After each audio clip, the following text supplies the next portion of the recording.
This is a game by Mikhail Botvinnik, played in a training match against his coach Ragozin.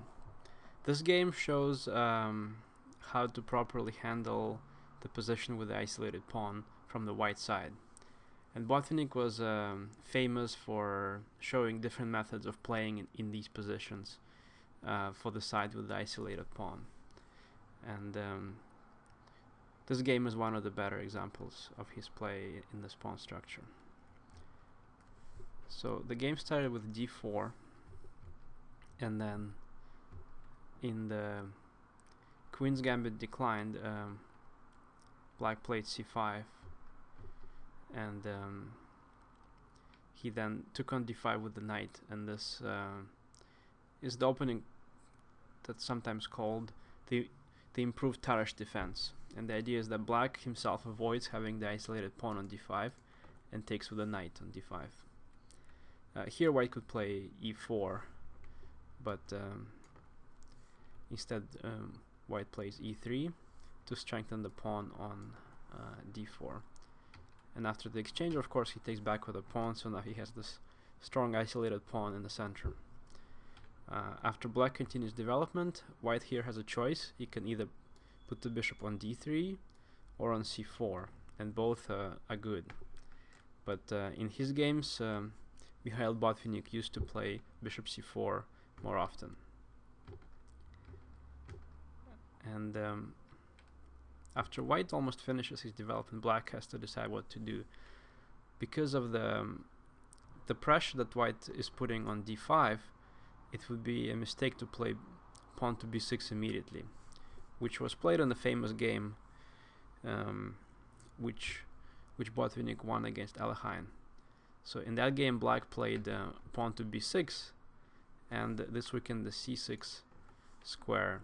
So Botvinnik captured on d5, and then he played bishop to b5, and later he was able to strengthen the pressure with queen to a4, and I think he played something like bishop to f4 as well. And then the idea is that he was able to build up the pressure on the c file, and it was very difficult for Black to deal with that.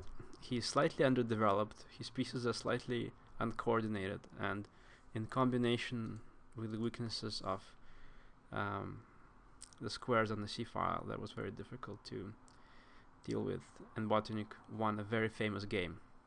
So in this game, of course, Ragozin doesn't play b6 immediately. Instead, he chooses the better idea, which is to first exchange on c3. That does shut down the c file for now, and he can now play b6 without being as worried about bishop to b5. So by taking on c3, Black has prevented some of White's threats, but at the same time he also strengthened White's center, and that in a way was the goal of bishop to c4. So now these two pawns, they could be a weakness, they could be a strength, but at least for now the benefit of having the pawn on c3 is that it's guarding the d4 pawn, and it's easier for White to build up the attack now that his central pawn is better protected. But in any case, the bishop now has nothing to do really on c4, now that he already forced Black to capture on c3. So the bishop goes to d3, and now he's ready to build up the pressure against h7. Black continues development. White goes queen c2, threatening to attack, threatening to capture on h7. So Black plays g6. He wants to have some pawn wedge against these two pieces. He does not want to weaken the light squares in the situation. And say, if he goes something like pawn to h6 here, which is also possible, but then basically he's going to have to deal with White transferring the queen to e4, and now that, say, if the queen does get to e4, then you can't play g6 anymore, because then the bishop would take on h6. So it's very well known that in these positions Black generally prefers to play g6. Well, now that the g6 is played, h6 square is weakened, and White can move the bishop there with tempo, which he does. The rook has to go, And now Botvinnik plays queen to d2. Well, the queen doesn't have much to do anymore on c2, and with queen to d2 he begins the fight for the dark squares. He basically wants to support the bishop, control the g5 square, and white's position is very solid. Rook to c8. Already here Black begins to plan his counterplay. His counterplay is to put pressure on the c3 pawn, of course. In this position, Botvinnik plays an interesting move, rook a to b1.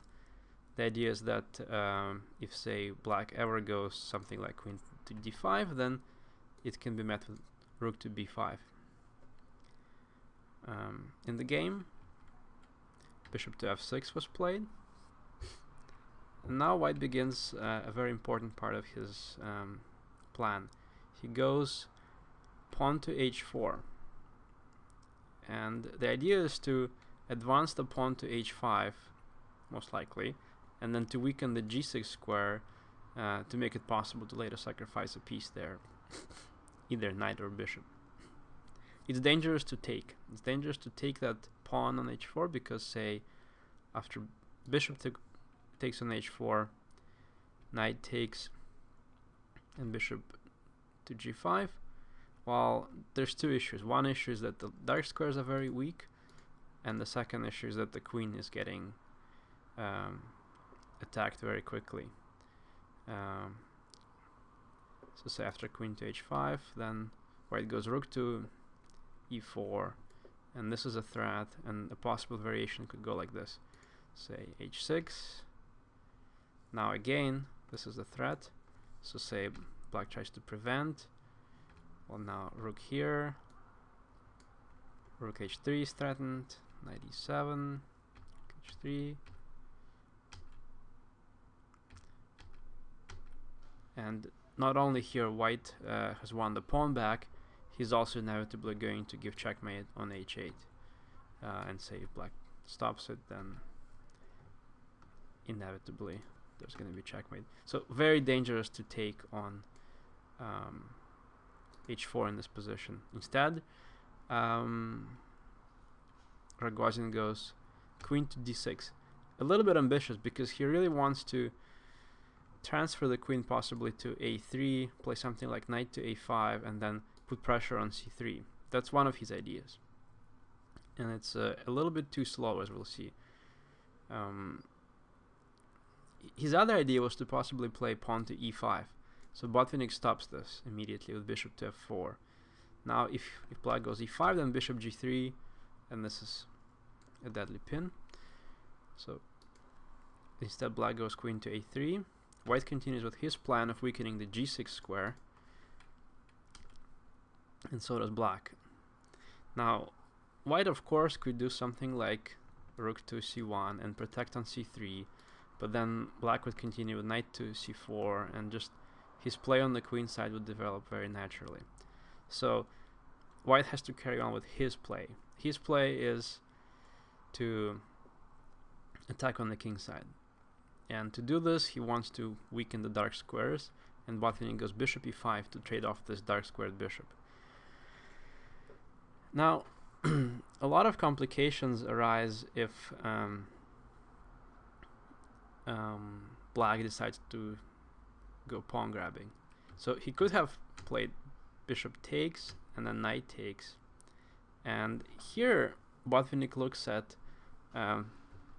queen takes c3 and points out that after queen to f4 it's dangerous to this position is dangerous for Black, and that is true. It's really hard to defend. It's difficult to defend f7. Let's put it this way. Say if he goes rook to c7, well then the rook is badly placed, so White immediately exploits it and wins the rook.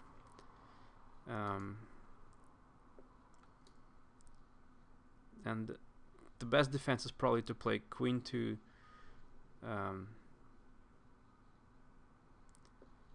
c7, and even then it's a very dangerous position for black.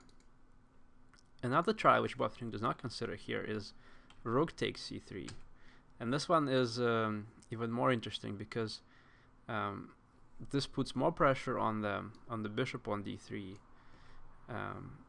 and white has to be careful himself as well. He still has a very good initiative after something like bishop to b5. This is the most precise here. He will then still play queen to f4 and attack f7 and possibly open up the game with d5. He also has threats like pawn to h6 and queen to f6 and giving checkmate here. So black's pieces are getting really tied up on the queen side here, and even though black won a pawn, this is a very difficult position for him, so that pawn was not worth grabbing. So realizing that, Ragozin went back and tried to cover up the dark squares. So he went back queen e7, and white exchanged the dark squared bishops. Now he exploits those dark squares and puts the knight on g4, from where it can attack